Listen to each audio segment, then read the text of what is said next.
అంటే ఏ విషయంలో అంటున్నారు? ఈ పాలన ఎలా ఉంది, మీకు ఏమనిపిస్తుంది?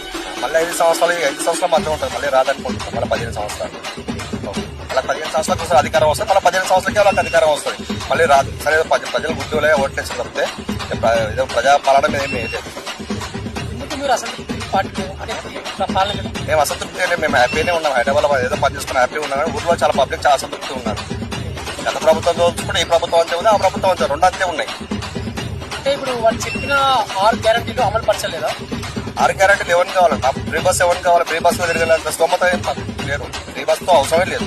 ఫ్రీ బస్ కొట్టుకోండి తప్ప నో యూజ్ దానివల్ల. ఆడోళ్ళు చుట్టుపక్కల కొట్టుకుంటే తప్ప దానివల్ల నో యూజ్.